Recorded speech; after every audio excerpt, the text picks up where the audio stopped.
Dalam nama Bapa dan Putra dan Roh Kudus. Amin. Kecaplah dan lihatlah betapa baiknya Tuhan. Berbahagialah orang yang berlindung padanya. Bapak, Ibu, saudara-saudari umat beriman yang dikasihi Tuhan,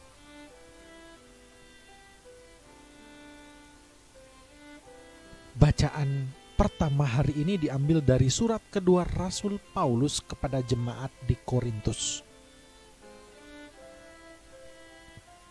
Dalam suratnya, Rasul Paulus menggambarkan dirinya yang terus-menerus menjalani hidup yang sulit.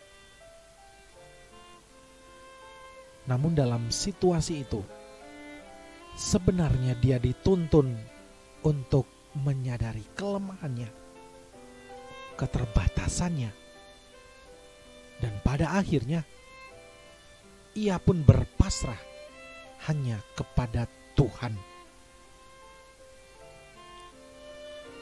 Sikap Rasul Paulus mengingatkan kita untuk tidak berlagak sombong, merasa diri paling mampu, merasa diri di atas segalanya. Dan ini membuat kita lupa bahwa ada Sang Maha yang di hadapannya kita tak lebih dari sebutir debu.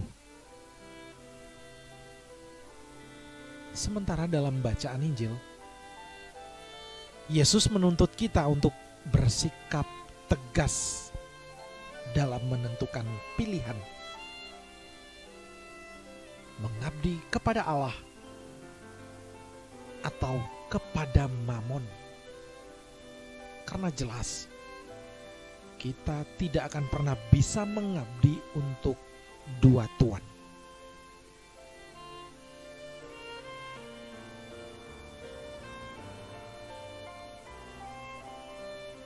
Mengawali renungan hari ini, mari kita hening sejenak, mengoreksi batin, menjernihkan hati, agar kita menjadi layak dan pantas untuk mendengar sapaan Tuhan yang kudus.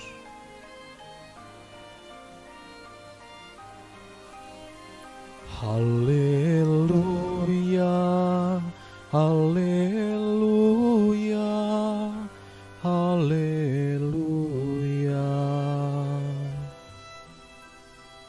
Yesus Kristus telah menjadi miskin, sekalipun Ia kaya, agar berkat kemiskinannya kalian menjadi kaya. Haleluya, haleluya, haleluya.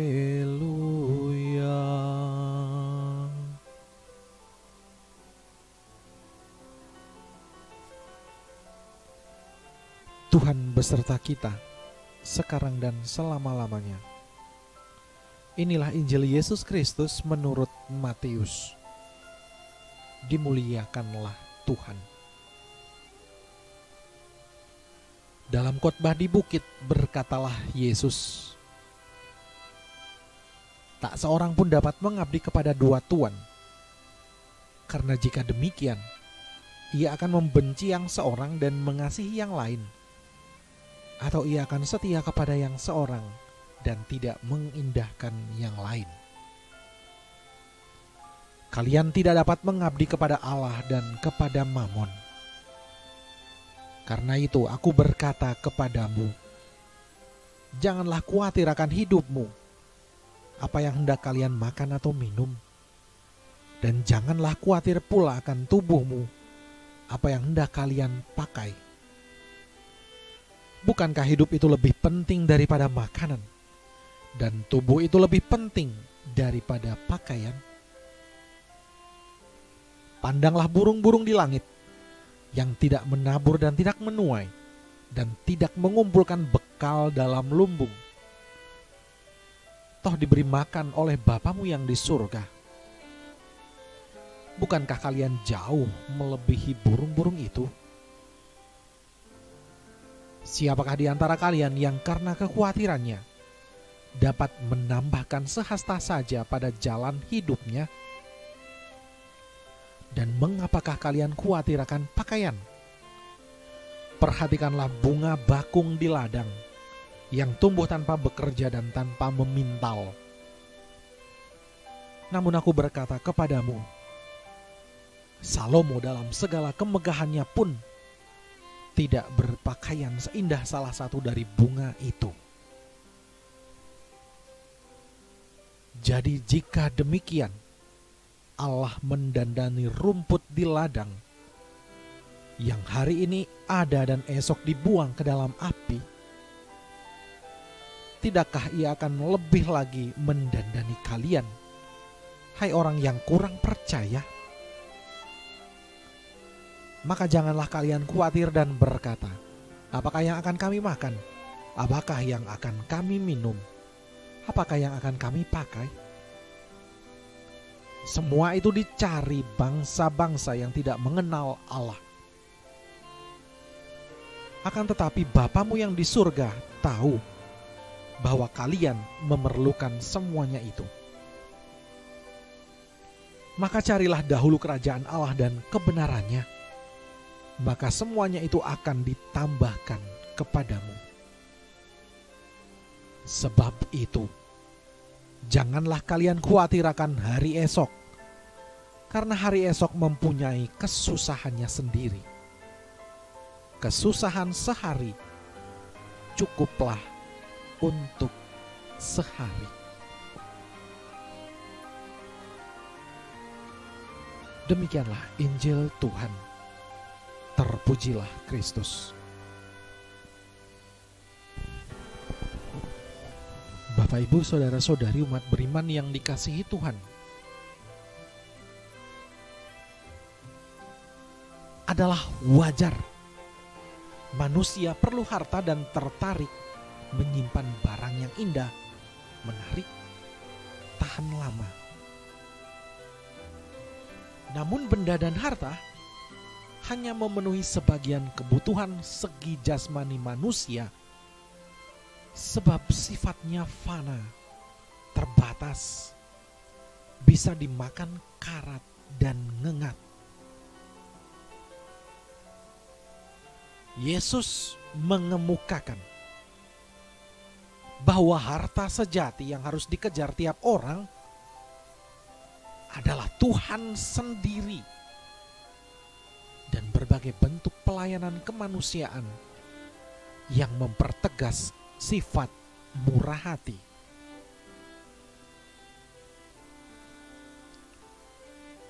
Berpikir dan melihat yang tepat. Mata gunanya untuk melihat. Penglihatan mempengaruhi pikiran. Apa yang terlihat dan terpikir akan menggerakkan manusia untuk bertindak dan mengambil keputusan dan bertindak konkret. Salah pikir dan salah pandang sesuatu akan berakibat fatal. Mata yang kabur tidak dapat melihat benda dengan jelas. Demikian juga kalau mata rohani kita kabur, akan berakibat fatal. Tuhan Yesus realistis sekali. Ia tahu banyak orang khawatir tentang apa yang dimakan dan dipakai esok. Kekhawatiran seolah wajar, namun tidak perlu dan tidak boleh menjadi ciri orang beriman. Orang beriman melihat jelas bahwa Tuhan setia dan pemurah, memenuhi kebutuhan semua makhluk ciptaannya, apalagi manusia.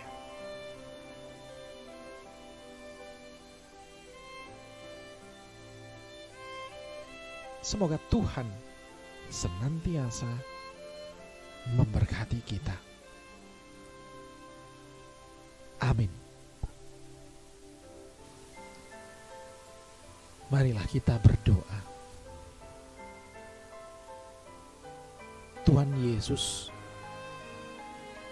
izinkanlah kami mendedikasikan hidup kami bagi-Mu dan bagi kedatangan kerajaan Allah di muka bumi. Oleh kuat kuasa Roh Kudus-Mu, cabutlah sampai ke akar-akarnya segala hal dalam hidup kami yang selama ini telah merampas tempat-Mu dalam hidup kami. Terpujilah nama-Mu selalu, Tuhan Yesus, kini dan sepanjang masa. Amin. Kemuliaan kepada Bapa dan Putra dan Roh Kudus, seperti pada permulaan, sekarang, selalu, dan sepanjang segala abad. Amin. Dalam nama Bapa dan Putra dan Roh Kudus. Amin.